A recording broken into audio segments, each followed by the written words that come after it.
Rival, votre histoire a besoin de votre talentueux magistère, de votre ton résolu, ainsi que de votre sens de la communication pour décliner thème de la soirée.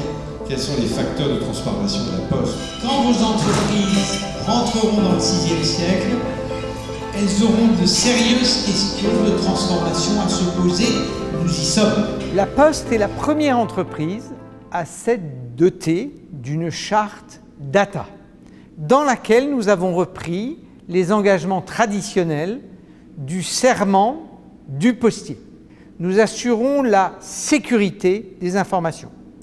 Nous assurons la neutralité des informations. Nous n'utiliserons pas ces données pour faire autre chose.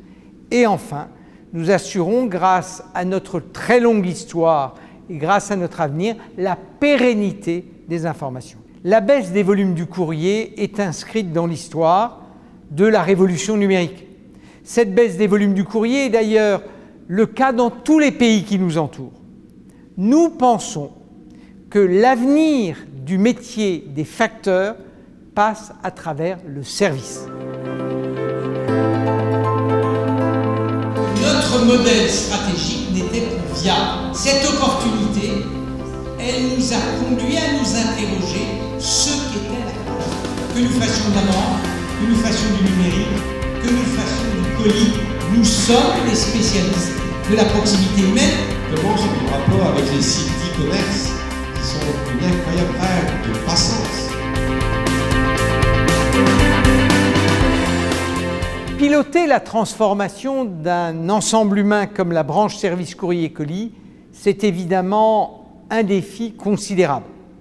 Le but est d'abord d'adapter les organisations, c'est aussi d'inventer de nouveaux services, c'est de profiter du développement du colis, c'est faire le pari du développement du e-commerce et mettre les factrices et les facteurs en position d'être des opérateurs du e-commerce, notamment grâce à leur outil de travail qui est le smartphone Factéo.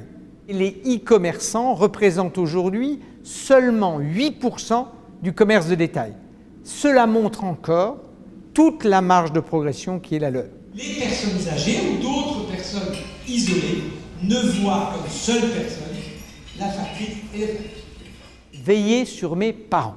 Nous venons de lancer ce service qui prévoit que chaque famille peut s'abonner à la Poste pour qu'une factrice ou un facteur passe 2, 4 ou 6 fois par semaine simplement rendre visite à une personne âgée pour lui manifester de l'attention, instaurer le lien social avec elle et lutter contre la solitude.